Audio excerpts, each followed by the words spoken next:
We'd like to call the regular July 11th council meeting to order. Would everyone please stand for the invocation?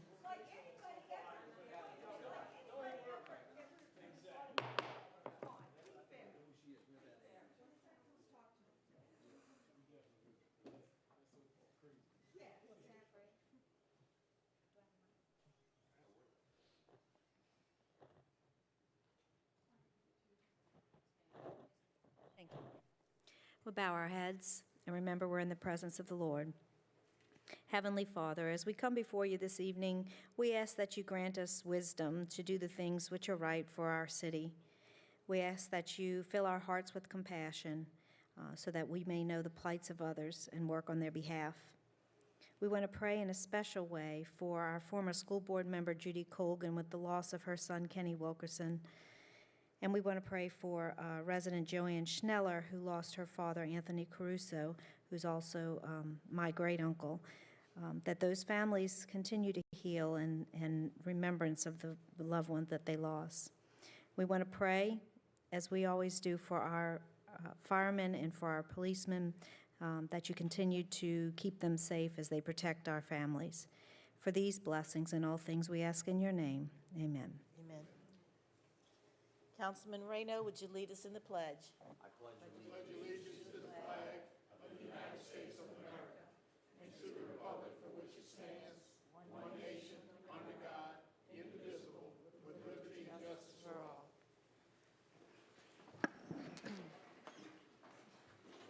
Madam Chairman, you have a quorum this evening. In accordance with Council Resolution Number B, 14550, please be advised that all cellular telephones, pagers, beepers, and other devices of this nature must be deactivated or silenced throughout the council meeting. Madam Chairman, this evening I've received a request to take item 13A at the beginning of the meeting. Motion by Councilman Brannigan, second by Councilman Black, to take 13A out of order. Please vote.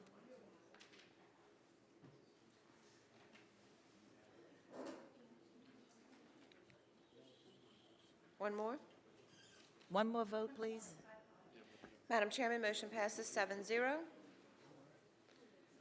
Item 13A, a resolution appointing council member to be determined to serve as council president effective immediately. Motion by Councilman Black, second by Councilwoman Brannigan. I nominate Councilwoman Brannigan as council president. Do I hear a second? Second by Councilman Stagney, excuse me. Okay. Hearing no discussion, please vote. Madam Chairman, motion passes 7-0. Congratulations, Thank you. Councilwoman Brannigan. I give this up freely. Freely. I still have an open mic. Excuse me, I'm sorry.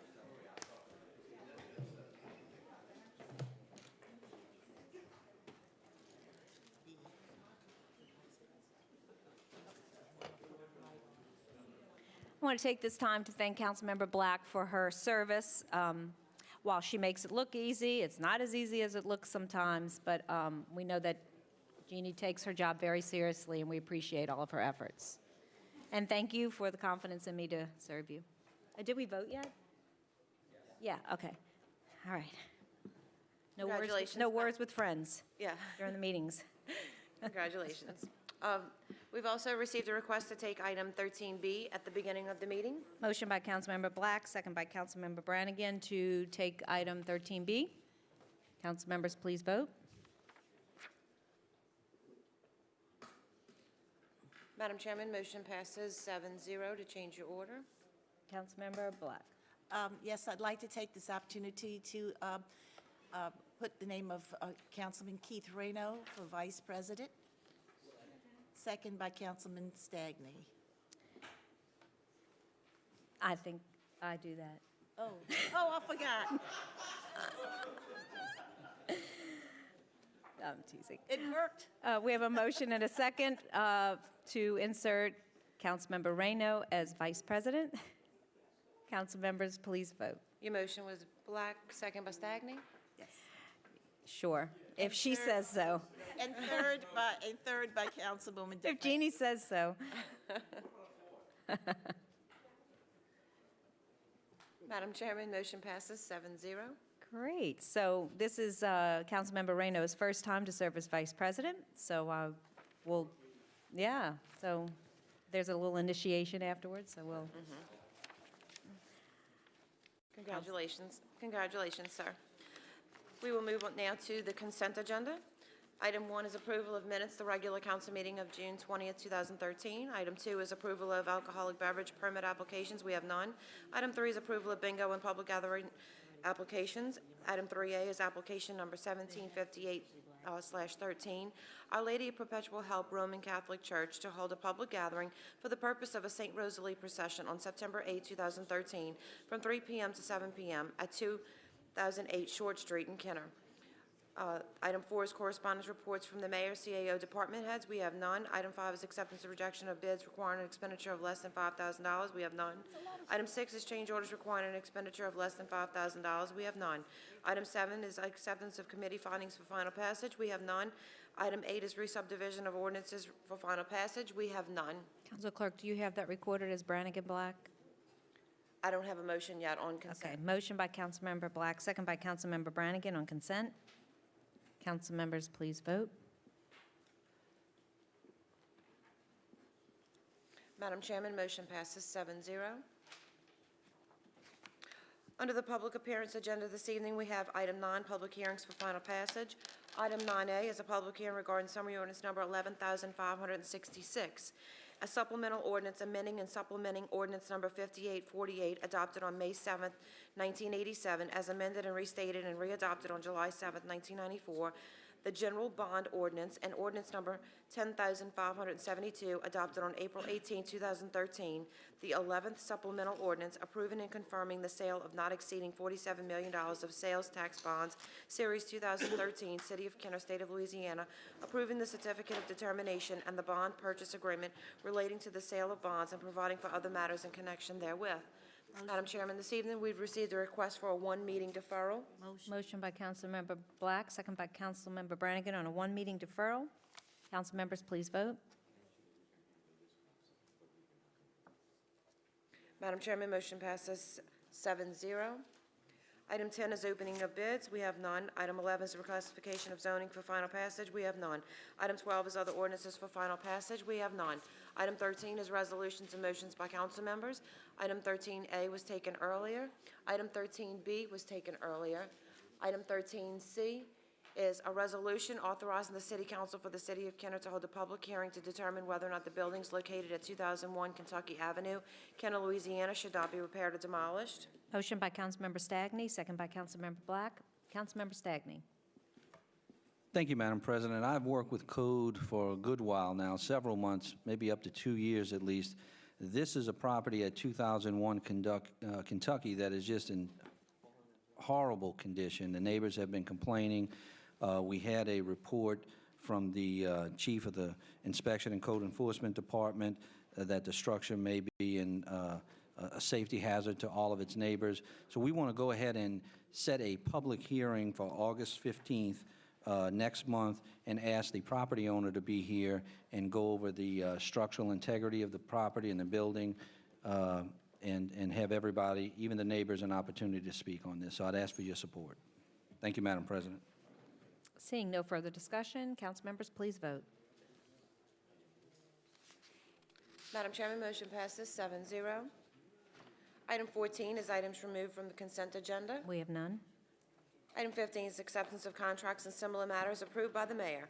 Item 15A is summary ordinance number 11,562, an ordinance authorizing the purchase of 6 Monaco Model D811-A241 high-back open chairs in the amount of $7,911, utilizing State of Louisiana contract 409097 with Gulf South Business Systems and Consultants Incorporated for the Kenner Police Department. Motion by Councilmember Stagney, second by Councilmember DeFrancis. Councilmember Stagney. Thank you, Madam President. Last meeting, I deferred this item. The chief had to leave the meeting, and I wanted to ask a couple of questions. First and foremost, and one of the people from the audience had pointed out that, for these 6 chairs it's over $1,300 apiece. And I wanted to ask you, did your department do any cost comparison to determine if this was the best price we could get? Chief? Yes, first of all, it was purchased through state contract, and not only did we do a comparison, where these chairs are more than half the price that most 911 centers are paying today.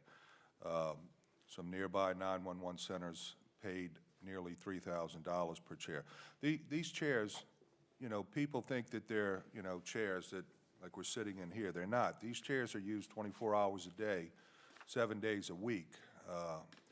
And it's the same as a police car. You know, I'm required to provide a safe and healthful workplace. And if I don't do that, I'm in violation of OSHA standards. So this is not, in fact, you know, when I got a phone call from somebody, I said, you know, listen, I can tell you that we're paying much, much less than other 911 centers are paying. So I even spoke with other law enforcement agencies in other states. Other states were paying $1,500 a chair 5 to 7 years ago. So I think we got a great deal. And these don't come with any massage apparatus or anything like that, right? They don't unless, well, no, I better leave that alone, but no, they don't. That's what I needed to know, Chief. These have, you know, the lifetime warranty for, you know, if they break, we can, you know, they'll replace these chairs. So it's and, you know, even though they seem high, they even seemed high to me, but when I found out what these types of chairs cost, you know, I think we got a pretty fair price from the person that. No, and that's what I wanted to know, that there was some comparison pricing. Oh, going on. absolutely. So I appreciate it. Absolutely. Thank you, Madam President. Councilmember DeFrancis. Thank you, Council President. Chief, again, number one, it was on state contract, which we had checked already, and we had Correct. spoken about it with your Correct. office. But number two, I know years ago when I was looking at sofas and trying to figure out why one was so much more expensive than the other, Right. it had to do with the internal, you know, Correct. construction of the different sofas. Right. And if you buy something inexpensive and you use it constantly, whether you have young children or whether you have a police officer using it Right. 24 hours a day, they break down. And you Right. have to replace them. And then when you're constantly replacing furniture, it's much more costly than to get something that can withstand wear and tear over a longer period of time. Right, when we first started with our 911 center, you know, the furniture wasn't nearly as ergonomically correct as this furniture. And we bought chairs for $300-400, and they lasted 6 months, you know, so you get what you pay for. Exactly. And I'm confident that we got a good product here. And on top of that, you want to make sure that it's also the kind of furniture where someone who has to be sitting there for such long period of times that it Well, doesn't actually we cause do, and physical problems for that person as well. So And we have had that before, and you know, that results in doctor visits and sometimes surgery. So, yeah, you have to take all of that into consideration. And so, again, this is much more of a cost-effective way of buying furniture than, you know, just haphazardly going out to. I think this chair will last probably, you know, many, many years, where the previous chairs we had only lasted months. Well, So, I want to thank you for your due diligence, and again, thank you. Councilmember DeNapolis. Yeah, just want to clarify a few things. Just because it's on state contract doesn't make it appropriate for that particular purchase. Like, for example, I mean, you can buy a $5,000 desk and put it in the hallway and have it for a door greeter. I mean, you know, but I can tell you, I was the one that did call the chief. I actually have outfitted several 911 centers across the country. As everybody knows the type of business that I am, and I can tell you that they do, the chairs are very costly, okay? They do function for a 24/7 purpose, also rated for 500 pounds. There's also other things that go into the structure of them. And when the chief told me that they were for the 911 center, I was very comfortable with it, because it's basically, the chief is absolutely correct. Most 911 centers are paying upwards of $2,000 to $2,500 for a chair. Thank you. Seeing no further discussion, council members, please vote.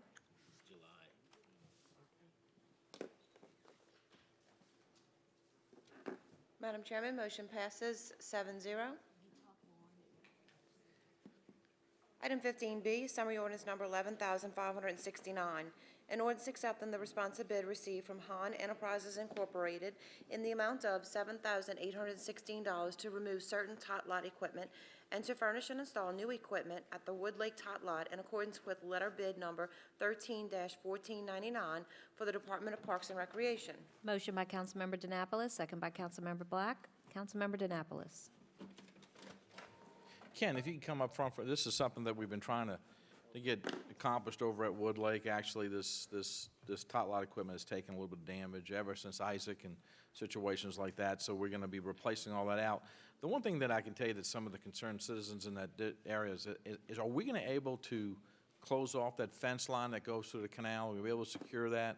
It should be closed off already. Right, okay, all right, because I know that was one point. that Yeah, you mentioned. we had them go out, I would say probably end of June. Okay, So it should be should be ready. done by I'll now. double check. I was out the last 2 weeks, so I haven't been out that way, but I'll double check. yeah, in conjunction, because obviously with the renovations and the new equipment, it's going to get used a lot by kids, and the access to the canal is what I want to. Now, we Block off. What we had to do is we had to put a gate there. Because that's a service right away for Entergy, so when they have storms or anything, that was the main reason why the gate was never put back up. Or during Isaac is when it came down, I think. Right, but Yeah. that's what I'm saying, we never put it back because of the times that they were going back there to change out the power lines and the different things. So they had asked us to open it up and gave us, that they needed the access. So that's why we did it, but now we have a gate there. But again, I'll double check on that, but it should be done as of the end of June. Appreciate it. Thanks, Ken. right. Appreciate it. Is that it? Okay. Seeing no further discussion, council members, please vote.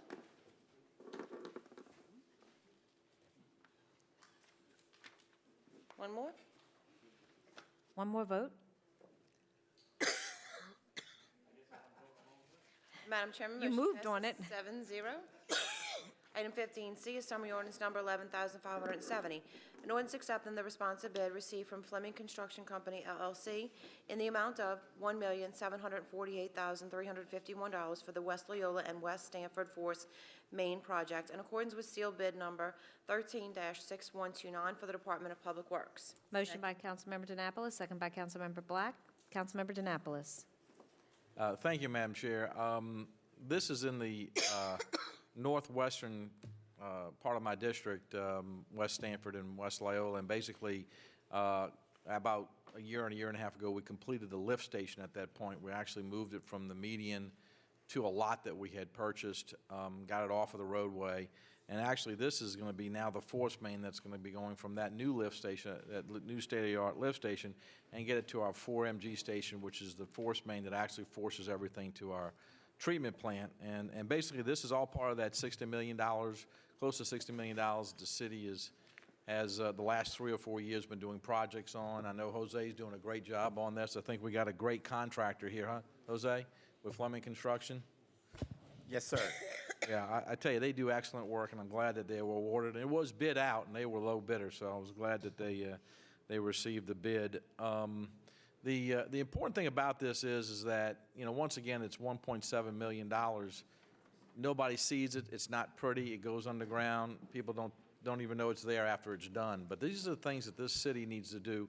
And Jeannie Black, this is something that's been her call for years and years, is to improve the infrastructure of our sewer system. This is going to be major for University City. This is going to help with the flows and the backups that we have in that area. And once again, this council and this administration is committed to once again repairing these infrastructure improvements. And I'm glad to see that Fleming Construction is awarded the bid on it. Thank you.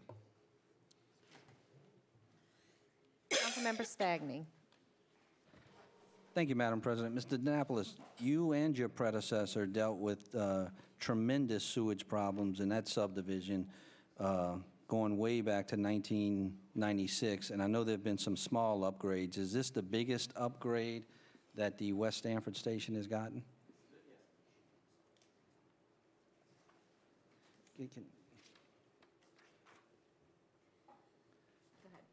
West Stanford received, once again, almost $2 million in a new lift station that was there.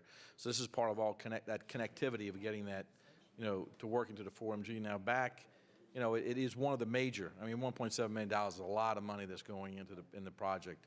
And of course, you're right, it is definitely what we needed. Plus, we had, you know, universities, we had the Ole Miss lift station improved. Right. So, I mean, this is all part of, you know, one of the older neighborhoods in District 5. This is all part of that commitment to getting that infrastructure in those areas committed. And you're correct, we had a lot of backups, we had a lot of issues, and I can tell you that those complaints have gone down year after year after year as we are putting the money into the infrastructure. I grew up in University City, but on the east side of the horseshoe, the Ole Miss Right. side. But I always knew that the west side had many more problems. So I salute you on this and the administration. This is a tremendous help adding to the lift station improvements that you did earlier. Thank you, Madam President. Thank you. Seeing no further discussion, council members, please vote. Whoop. Clear the, just a second. Okay, we haven't voted yet, so what did you want to No, I close just have on to it? abstain, I have to say when I have to abstain, that's all. Oh, okay. Okay, so we are voting, and we're missing 2 votes. We should just be missing 1. Okay. Okay. Madam Chairman, motion passes 6-0. Councilmember Annapolis is abstaining. And the only reason why I was saying is because Fleming Construction has done business with my company in the past. Thank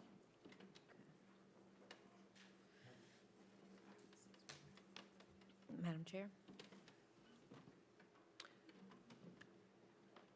Item 15D is a resolution accepting the project as completed and approving and authorizing the mayor to execute change order number 1, final, and the deductive amount of $28,139.38 to the construction contract with Barrier Construction Company, LLC, concerning Kenner Public Works Project Number 2009-002-ST, State Project Number 742-26-0078/H007212, and Federal Aid Project Number 2605507, which decreases the overall cost of the project to $1,924,416.90.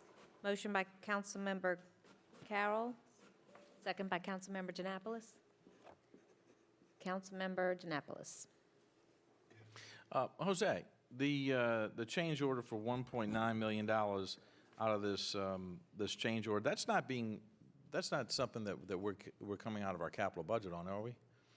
Yes, it is. It is, okay. You know, our 20% match. You know, the good thing about this project is that it's an 80-20 project. Right. The Okay, so feds this come is up the match. with 80%, and this is our 20% match. Yes, it was budgeted under, the capital budget probably a couple of years ago. Okay, just checking, thank you. Councilmember Black. Thank you. Jose, would you please give us, when you spend a total of almost $2 million, give us a description of what we used all this money for? So, I mean, we know, but just for the public.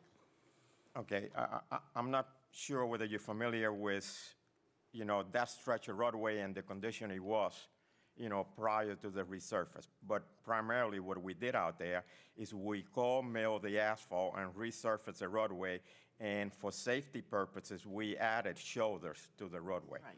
Okay, and then we restriped the whole thing, and we put reflectorized markers out there. The improvements have been significant. Right.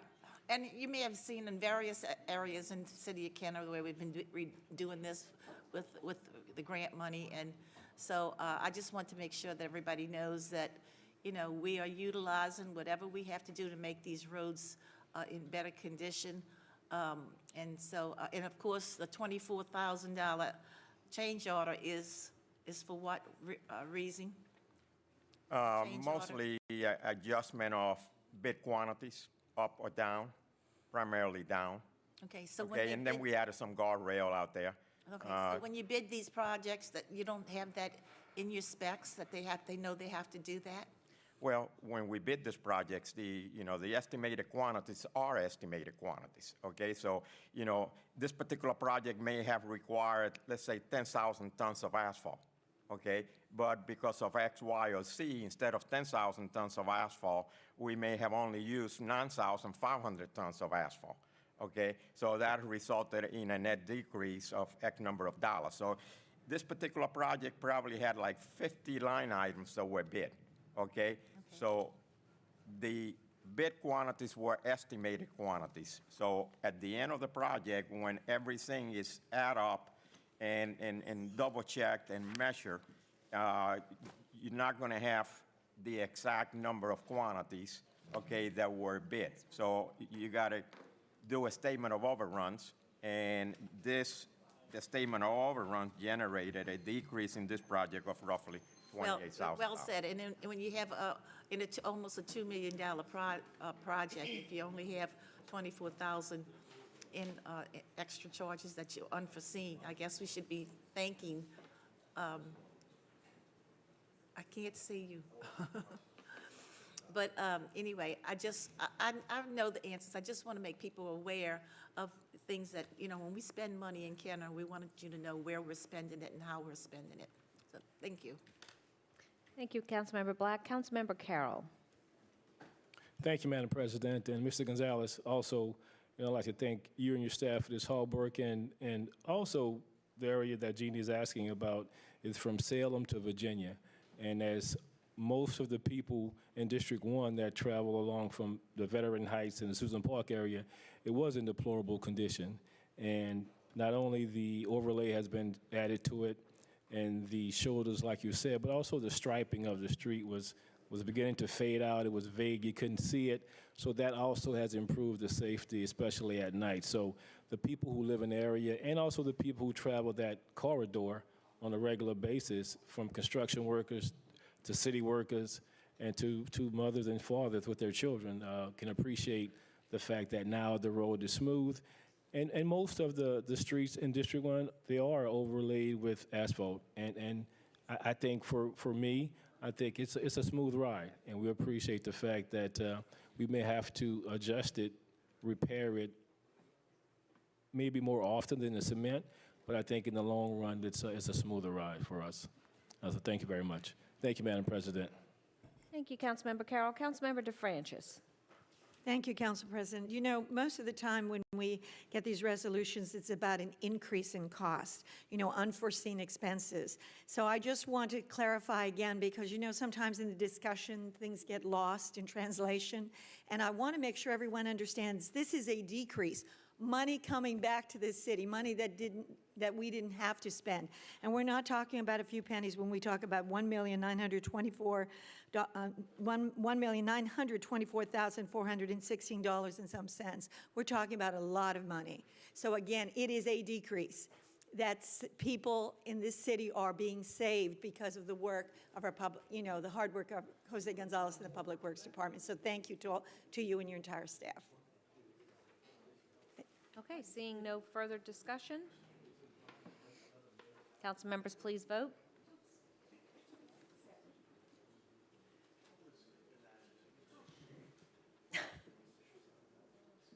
Madam Chairman, motion passes 7-0.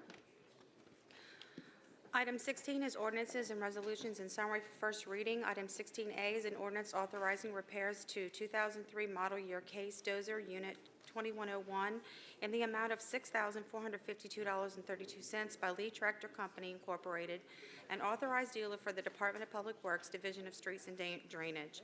Item 16B is an ordinance accepting responsive bid received from House of Doors, Incorporated, doing business as Dial 1 House of Doors in the amount of $7,450 to remove existing damaged door, furnish and install one overhead rolling steel door and one motor operator at the Green Maintenance Building located at 1905 24th Street in accordance with letter bid number 13-1500 for the Department of Parks and Recreation.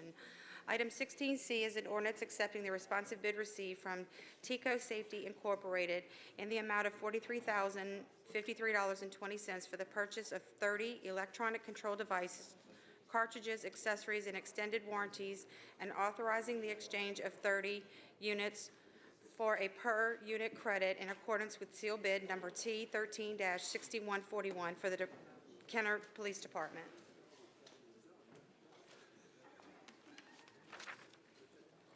Item 16D is an ordinance approving a place of worship in a C1 neighborhood commercial zoning district to be located on Lot M-1, Square 109, Green Lawn Terrace subdivision, Kenner, Jefferson Parish, Louisiana. in accordance with a plan by S. Clark dated May 15, 2013. Item 16E is an ordinance accepting a responsive bid received from Capstone Builders Incorporated in the amount of $383,790 for Kenner City Hall interior renovations in accordance with seal bid number 13-6147 for the Department of Inspection and Code Enforcement. Item 17 is reports from the council and our special committees.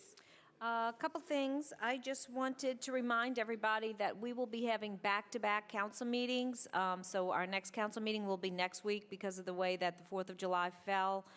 We'll be having these back-to-back meetings. So some of the legislation that's on for first reading probably will not be voted on if it would have been normally, because there won't be that 14-day layover. So it would actually be in our first meeting in August that you'll see some of this legislation and other pieces that may have had a longer 28-day layover. Secondly, I wanted to welcome our new Times-Picayune reporter, Adrienne Quinlan. Welcome, all the way from D.C., and we're happy to have you. If you need to know anything, just call Jeannie. She knows everything. You're welcome to call anytime. Yes. It's hard for people not to have my cell phone number. All you have to do is Google me, and when you get past any pictures you may not want to see, there is my real estate phone. So anybody and everybody knows my cell number, and everybody up here is, whatever you need us, honestly, please call. We're welcome. Lastly, I wanted to ask the mayor. I know it's not a secret, but I just wanted to know, how is our First Lady doing? Excellent, excellent. She couldn't be better. A little hot, but couldn't be better. Yeah, well, this is a tough time. So due date is? August 14th. So could be that you'll be at the next meeting, and after that, you'll be on call. I'm technically on call now. You're on call now. Good answer. She looks adorable. She does. So, and I knew that the time was getting close, so we just figured we should check in on our First Lady and our first, we don't know, right? Okay. You could be wrong. You got a 50-50 chance? Jeannie Michelle. Well, Michelle is feminine for Michael, so it would make a lot of sense. That is very true. Well, and you're married to Michelle. What am I thinking? I would think that if you did put Michelle in there, it might be for her and not me. But look, we'll make sure we spell it the right way with one L. That's right. Thank you. Okay, anybody else? Councilmember Stagney. Just very quick, I'd want to, myself and Councilman Reyno, well, actually, this is the Kenner All-Stars, so their 7- and 8-year-old, our 7- and 8-year-old team is going to the regional tournament, but it's a national regional tournament. I think they finished second in the state. We're very proud of them and hope they do very well. So good luck to the 7- and 8-year-old Kenner All-Stars for the baseball team. Thank you, Madam President. Fun times. Okay, seeing no other members? Council Clerk? Yes, ma'am. Item 18 is new business. We have none. Item 19 is unfinished business under our motions to reconsider or remove from a tabled position. We have none. Item 20 is persons wishing to address the council on special subject matters. We have Mr. Al Morella. Al Morella, 4260 East Loyola Drive, 5th District, 41 years. I want to pick up on a topic, on an issue from the last meeting on June the 20th. I came up here and I talked about 3 work orders concerning Viola Water and concerning Young's General Contractors. Though I'm going to repeat those work orders again, 400, 66, 67, and 69. I got a pipeline number. It was sewage work that was done. I got a pipeline number 0305 000005A as an apple. Now, this work may have, and I say may have, been done on private property. Now, I challenge the representative here from Viola Water to come up here and dispute that, if that's not correct. I challenge a representative from Young's General Contractors to come down here and dispute that on their part if that's not correct. If this cannot be clarified, if it can't be cleared up and it can't be disputed, then I fully expect that these two city contractors, if this in fact is the case, to tell us who authorized this misuse of taxpayer dollars, who authorized it, and who else in this government knew that this took place and didn't say nothing to the people. Now, you people are the stewards of our money. And I don't care what district any of you represent up there. If you have knowledge firsthand of any of our tax dollars being misspent or misused, it's incumbent on you to bring this to the people. I don't care whose feathers you got to ruffle, and I don't care who toes you got to step on. This is not politics, man. This is what's right. This is done right by your constituency, by the public that you was elected to serve. Now, I want to touch on one thing before I close. I want to talk about adversity. Let me say this. Adversity, when it comes to me, all the more adversity that comes my way just makes me even more motivated than I was in the beginning. Now, anybody got any comments, any questions for me? Thank you. Thank you, Mr. Morello. Councilmember Stagney. Thank you, Madam President. Mr. Morello, if there's some issue, I can tell you, this is the second time you've come up. Some of us, I think many of us, we don't quite understand what you're asking or what you're talking about. But if you could write the administration and maybe copy the council so we have a clear understanding of what you're asking for, then maybe we could also ask. So I just wanted to make that point clear. Thank you, Madam President. Thank you. Councilmember Black. Thank you. Mr. Morello, I don't know anything about what you're talking about, but obviously what you are saying, if in fact is true, then it should be looked into. May I ask you, how do you get these numbers? How do you get these work orders? How was this all brought to your attention so that we could find out or have a little bit of more input as to what we're talking about here and what we're looking into? I mean, can you tell us in what district it's located, this procedure was located? If it was in your district and you witnessed it firsthand, if you know for a fact that it was done on city property, or someone told you that we were using taxpayers' monies to make these repairs, then certainly we should know this. But we can't find the needle in the haystack without having all of the information. So I'd like to know where you got the work order numbers, how did you find out about it, and what district, where is it located, so we can look into it, because I can tell you personally myself, I have no idea of what you're talking about. But certainly if you're correct, then it has to be looked into. Thank you. Thank you. All right. I did not know that we had a new advocate reporter as well. Mr. Jeff, is it Adelson? Adelson? Welcome. We're happy to have you. What is, everybody defected? No comment. Oh, okay. Well, okay, well, welcome. We're glad to have you. No one else is signed in, so hearing no further discussion, motion to adjourn. That was a quick one.